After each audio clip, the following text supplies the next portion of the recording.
السلام علیکم ورحمۃ اللہ وبرکاتہ۔ بسم اللہ الرحمن الرحیم، والصلاة والسلام علی رسولہ الکریم وعلی آلہ وصحبہ اجمعین۔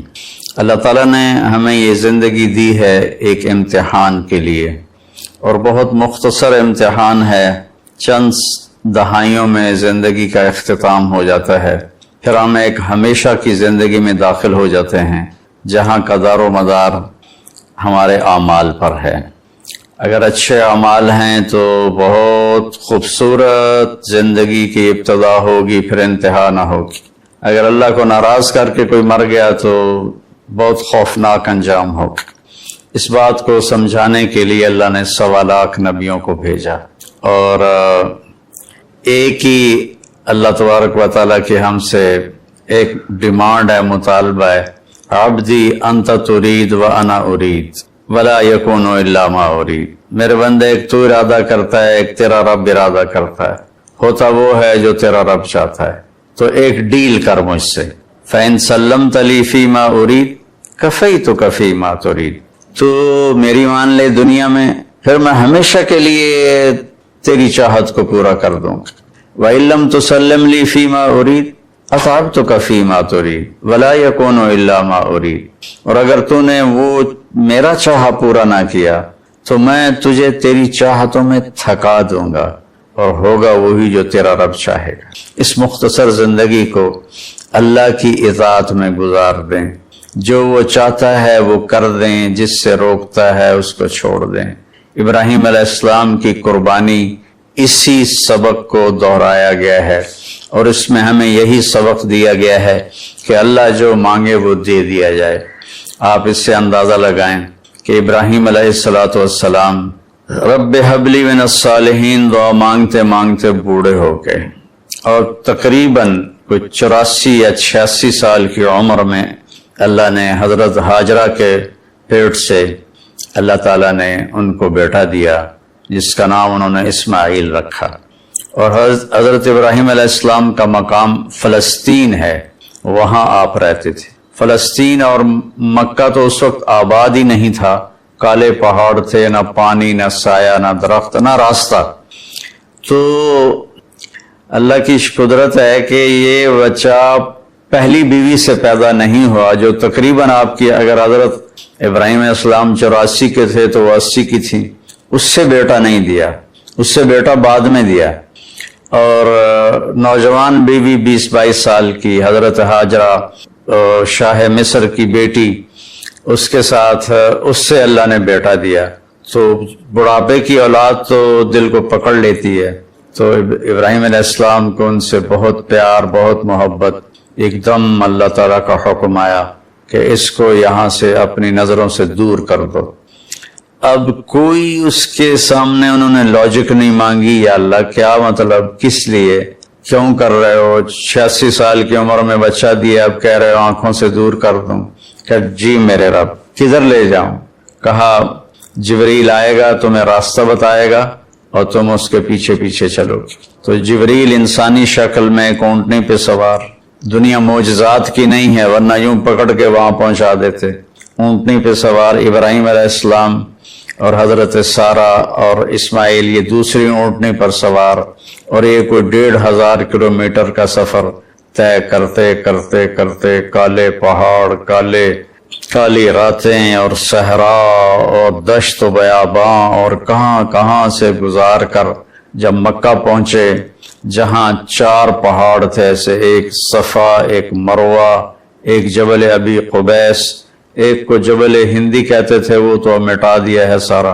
ان 4 پہاڑوں میں ایک نشیب تھا، ایک گہری جگہ تھی۔ تو جب وہاں اترے تو سبحان اللہ، جبریل کہنے لگے یہاں اپنی بیگم اور بچے کو اتار دیں اور واپس چلے جائیں۔ تو جب ابراہیم علیہ السلام کو آگ میں ڈالا گیا تھا تو انہوں نے کچھ بھی نہیں کہا تھا، حسبی اللہ و نعم الوکیل، یہ پڑھتے ہوئے جا کر آگ میں کود گئے تھے۔ لیکن یہ منظر آگ میں کودنے سے زیادہ خوفناک تھا کہ ابراہیم علیہ السلام کی زبان مبارک سے نکلا، یہاں کیوں؟ یہاں تو نہ کوئی پانی، نہ سایہ، نہ درخت، یہاں کیسے؟ تو جبریل نے عرض کیا کہ آپ کے رب کی منشا ہے کہ یہ اس کو یہیں چھوڑ دیا جائے، اس بچے کی نسل سے آخری نبی پیدا ہوں گے، یہاں یہ اللہ کا گھر بنائیں گے۔ تو جبریل تو 3 دن وہاں، جبریل تو چلے گئے، ابراہیم علیہ السلام نے وہاں ان کے لیے کوئی تھوڑا چھپر وغیرہ یا بنایا یا نہ بنایا، یا کسی کیکر کے نیچے، واللہ عالم، تاریخ خاموش ہے، اور وہاں ان کو چھوڑا اور واپس ہو لیے۔ جب واپس ہوئے تو حضرت ہاجرہ کہنے لگی یہ آپ کدھر جا رہے ہیں، اور حکم تھا جواب نہیں دینا، وہ خاموش۔ تو حضرت ہاجرہ بچے کو گود میں لیے ہوا ساتھ ساتھ چل رہی ہیں، وہ اونٹنے کی رسی پکڑ کے پیدل وہ بھی چل رہے ہیں، 3 میل تک وہ ساتھ ساتھ چلتی رہیں اور یہی پوچھتی رہیں کہ آپ ہمیں کیوں چھوڑ کے جا رہے ہیں، کہاں چھوڑ کے جا رہے ہیں؟ تو آخر میں ان کو خیال آیا یہ اللہ کے نبی ہیں، تو کہنے لگے اللہ امرک، کیا اللہ نے آپ سے کہا ہے؟ تو ابراہیم علیہ السلام نے سر ہلایا کہ ہاں، کہ اذن لن یضیعنا اللہ۔ ایک اور ہاجرہ نے جنم لیا جس کا ایمان فرشتوں سے بھی اوپر جا چکا تھا، اور انہوں نے تنک کے کہا جاؤ پھر اللہ ہمیں کبھی ضائع نہیں کرے گا، اور اپنے ایک دم ان کی ہمت جوان ہو گئی۔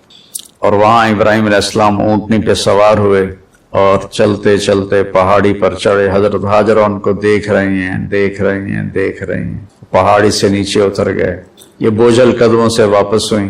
تو ابراہیم علیہ السلام وہاں جب بچے سے بیوی سے اوجھل ہو گئے تو اونٹنی سے اتر گئے، اور پھر اللہ کے سامنے ہاتھ اٹھائے، ربنا انی اسکنت من ذریتی بواد غیر ذی زرع عند بیتک المحرم، یا اللہ میں نے تو اپنے بچے کو اور بیگم کو تیرے اس وادی میں جس میں نہ گھاس ہے، نہ تنکا ہے، نہ درخت ہے، نہ پانی ہے، نہ انسان ہے، غیر ذی زرع، میں نے وہاں چھوڑ دیا ہے، تو جان اور یہ تیرے بندے ہیں اور یہ جانے، اور واپس چلے گئے۔ تو میں سوچا کرتا ہوں، ہمارے بچے چھوٹے چھوٹے تھے تو رات کو جب بجلی چلی جاتی تھی اور کسی کی آنکھ کھلتی تھی تو وہ چیخیں مارنا شروع کر دیتا تھا اندھیرے سے ڈر کے۔ اور آپ تھوڑا سا تصور فرمائیں، مستورات بھی سن رہی ہیں، مرد بھی سن رہے ہیں، ایک ماں ہے، اور خاص طور پر ماں کے احساسات کو ماں ہی محسوس کر سکتی ہے کہ جب رات آئی ہوگی، کالی سیاہ رات اور کالے پہاڑ اور کالے پتھر، سنسان وادی اور تیز ہوائیں، تو اس تنہا ستارے بھی جھانک جھانک کے دیکھتے ہوں گے کہ یہ بی بی یہاں کیا کر رہی۔ پتھر پہاڑ بھی گمسم تو پہلے ہی ہوتے ہیں، لیکن ان کے بھی دل کلیجے ہل گئے ہوں گے کہ یہ کیا ہو رہا ہے یہاں۔ ایک عورت بیٹھی ہوئی ہے، 20-22 سال کی عمر ہے، مصر کی شہزادی ہے، اور بچے کو گود میں لیے بیٹھی ہے۔ تو اس طرح سے یہ ایک زندگی شروع ہوئی، اور 3 دن کے بعد پانی بھی ختم ہو گیا اور چھاتیوں کا دودھ بھی ختم ہو گیا، چونکہ کھانا ختم ہو گیا۔ تو پھر جو صفا مروہ کے ساتھ انہیں پتہ تھا کوئی نظر نہیں آئے گا، کچھ نہیں ہوگا، صفا پہ چڑھی، ادھر دیکھا ادھر دیکھا، اونچے کوٹھے تے چڑھ دیکھا، ادھر دیکھا، کوئی نظر، پھر نیچے اتری، پھر جہاں بچہ نظروں سے غائب ہو گیا وہاں دوڑ لگائی، اور پھر مروہ پہ چڑھی۔ آج ہم سیدھا ایئر کنڈیشن وہاں انہوں نے ہال گیلری بنا دی ہے، لیکن ہم چلتے چلتے تھک جاتے ہیں۔ وہ پتھروں سے ٹکراتی ہوئی اور کانٹوں سے الجھتی ہوئی، کبھی صفا کبھی مروہ، کبھی صفا کبھی مروہ، 7 چکر لگائے۔ شکر ہے وہ 7 پر ہی تھک کے بیٹھ گئیں، زیادہ لگاتی تو شاید کوئی صفا مروہ کے صحیح کر بھی نہ سکتا، تو پھر وہ گر گئیں اور بے بسی سے اپنے بچوں کی طرف نظریں دوڑائیں کہ وہ نہیں چاہتی تھیں کہ بچہ میری گود میں مرے، کہ میں یہاں مر جاؤں وہ وہاں مر جائے۔ لیکن وہاں ایک نوجوان کو دیکھا تو پھر ممتا زندہ ہو گئی، انہوں نے اپنی پوری طاقت کو جمع کر کے دوڑ لگائی۔ جب وہاں پہنچی تو وہ نوجوان تو غائب ہو چکا تھا، وہ جبریل تھے انسانی شکل میں، انہوں نے پر مارا اور وہاں سے پانی کا چشمہ نکلا۔ دنیا کا سب سے زیادہ چلنے والا کنواں ہے زمزم، اور آج تک اس کے پانی کا سورس معلوم نہیں، یہ پانی آتا کہاں سے ہے۔ تو اس طرح اسماعیل علیہ السلام پروان چڑھے، اور پھر میرے رب کا دوسرا حکم آ گیا کہ اللہ کی طرف سے حکم آیا کہ بچے کو میرے نام پہ قربان کر دو۔ اب ایک بوڑھا باپ جس کو 86 سال کی 84 سال کی عمر میں بچہ میں فلما بلغ معه السعی، جب وہ دوڑنے بھاگنے لگ گیا 5-6 سال کے ہو گئے ہوں گے، تو اس عمر میں تو بچہ کا تصور آنکھوں میں بس جاتا ہے، دل میں بس جاتا ہے۔ اللہ نے کہا جاؤ ذبح کر دو۔ تو فلسطین سے چھری اٹھا کر چلنا اور مکے تک پہنچنا اور ہر قدم پہ سوچنا کیا بنے گا، میں کیسے کروں گا۔ 90 سال عمر ہو چکی ہے، 90 سال میں تو اعضاء کمزور ہوتے ہیں اور مرغی کو ذبح کرنا بھی مشکل نظر آتا ہے، چہ جائے کہ بچے کو ذبح کرنا۔ تشریف لے گئے، بچے کو تیار کروایا اور مینا کی طرف تشریف لے گئے۔ وہاں 3 جگہ شیطان آیا، اس کو کنکر مارے، اور جب ایک تنگ سی جگہ تھی وہاں پہنچے تو کہنے لگے بیٹے انی ارا فی المنام انی اذبحک فانظر ماذا تری، بیٹا میں تجھے خواب میں دیکھتا ہوں، میں تمہیں ذبح کر رہا ہوں، اور نبی کا خواب صحیح ہوتا ہے، تو تمہاری کیا رائے ہے؟ تو رائے پوچھنے کا مطلب یہ نہیں تھا کہ وہ ہاں کرے گا تو کر دوں گا، نہ کرے گا تو نہیں کروں گا، مطلب یہ تھا کہ ہاں کرے گا تو آسانی سے ہوگا، نہ کرے گا تو تھوڑا تردد، تھوڑی کوشش کر کے پھر ذبح کروں گا۔ آگے وہ نسل بھی ابراہیم علیہ السلام کے تھے، کہنے لگے یا ابت افعل، یا ابت افعل، یا ابت ففعل نہیں، یا ابت وفعل نہیں، یا ابت افعل ستجدنی انشاء اللہ من الصابرین۔ میرے بابا، میرے ابا، میرے باپ جلدی کر، یا ابت افعل، اس سے مطلب نکلتا جلدی کر، اللہ کے حکم میں دیر کیوں کر رہا ہے؟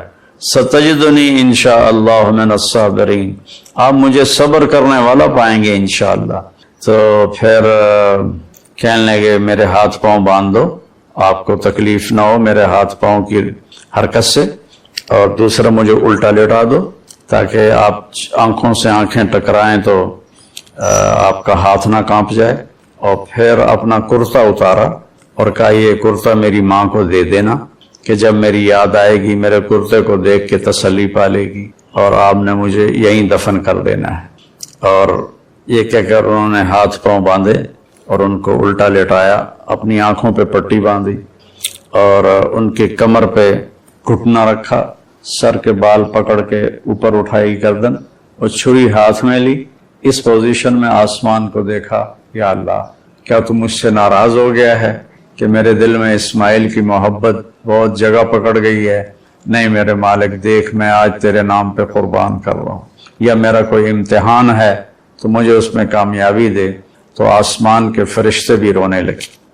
2 دفعہ آسمان کے فرشتے روئے ہیں، ایک جب ابراہیم علیہ السلام کے ہاتھ میں چھری تھی اور اسماعیل کی گردن ایسے اوپر اٹھی ہوئی تھی، اور ایک دفعہ جب طائف میں ہمارے نبی کو پتھر پڑے اور آپ بے ہوش ہو کے گر گئے، تو ایک اس وقت سارے آسمان کے فرشتے روئے۔ یہ کہ اگر اللہ اکبر کہہ کے چھری چلا دی، اللہ نے چھری کو حکم دیا نہیں چلنا، وہ نہیں چلی، دوبارہ چلائی نہیں چلی، سوارہ چلائی نہیں چلی، پھر گئے اور ایک پتھر پہ اس کو تیز کیا، تیز کر کے آئے تو پھر اللہ نے کہا کہ بس اب میرے ابراہیم نے میرا حکم پورا کر کے دکھا دیا، جبریل جنت سے ایک چھترا لے کر جاؤ اور اسماعیل کو نکال لو اور اس کو ڈال دو۔ تو وہ تو پٹی باندھی ہوئی تھی، تو انہوں نے جب کہ اللہ اکبر تو چھری چل گئی، تو ان کو تو سمجھ میں آیا کہ جیسے اسماعیل ذبح ہو گئے، لیکن آنکھوں سے پٹی کھولی تو جبریل بھی کھڑے تھے اور اسماعیل بھی کھڑے تھے، اور اللہ کا کلام اترا قد صدقت یا ابراہیم قد صدقت الرؤیا انا کذالک نجزی المحسنین، کہ اے ابراہیم تو نے میرے حکم کو پورا کیا، تو نے اپنے خواب کو سچا کیا، ہم ایسے ہی نیکی کرنے والوں کو اچھا بدلہ دیتے ہیں۔ اور یہ اس واقعے میں کوئی بچہ ذبح نہیں ہونا تھا، اور یہ بچے کو جدا کرنا کوئی اللہ کی مجبوری نہیں تھی، ایک انسانیت کو پیغام دینا تھا کہ اللہ جو کہے اس کو پورا کر دو، یہی تمہاری کامیابی ہے۔ ہمارے زمانے میں کامیابی کا مفہوم بدل گیا ہے کہ پیسہ ہو اور دولت ہو، شہرت ہو، عزت ہو، بڑی بڑی گاڑیاں ہوں، بڑے بڑے گھر ہوں، میرے رب کی قسم اللہ نے نہ ان میں عزت رکھی ہے، نہ ان میں سکون رکھا ہے، نہ ان میں کامیابی رکھی ہے۔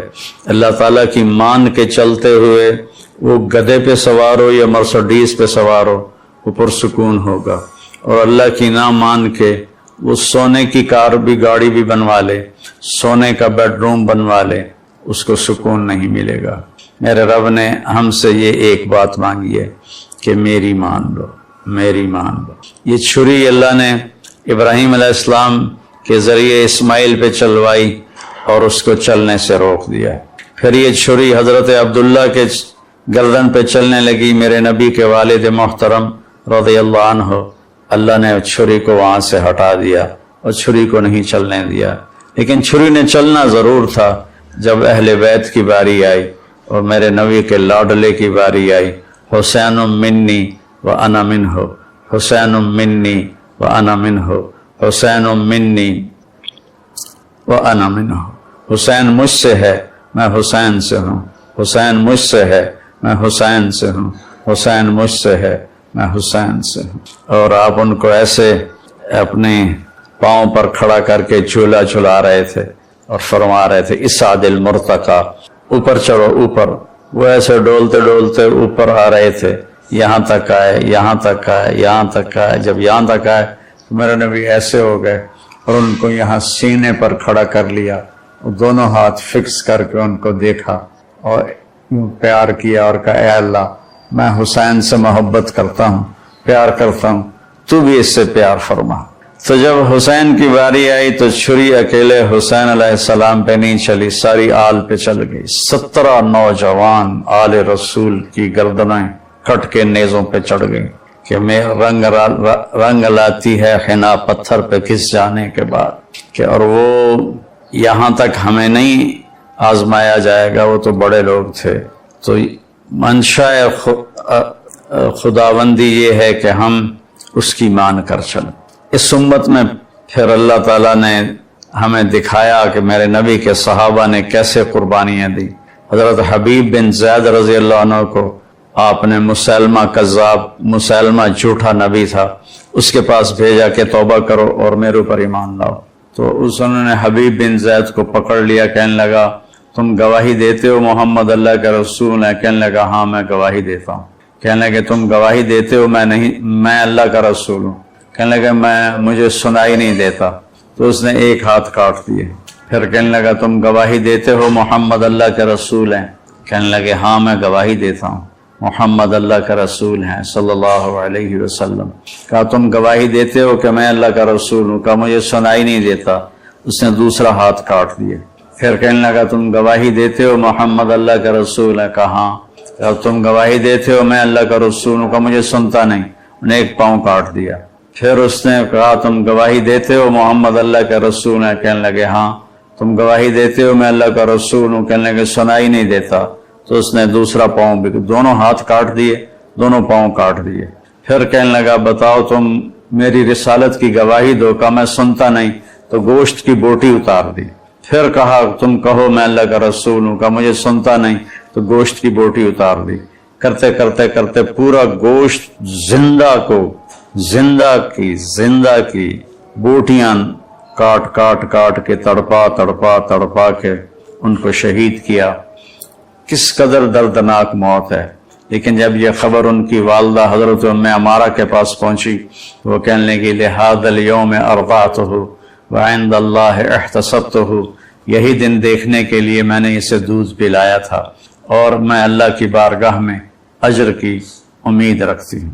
حضرت عبداللہ بن حذیفہ رضی اللہ عنہ رومیوں کی قید میں آ گئے، تو رومیوں کو پتہ چلا کہ یہ صحابی ہے، تو وہ جو وہاں سردار تھا رومی، اس نے کہا تم عیسائی ہو جاؤ، میں تمہیں اپنی بیٹی بھی دوں گا اور آدھی سلطنت بھی دوں گا۔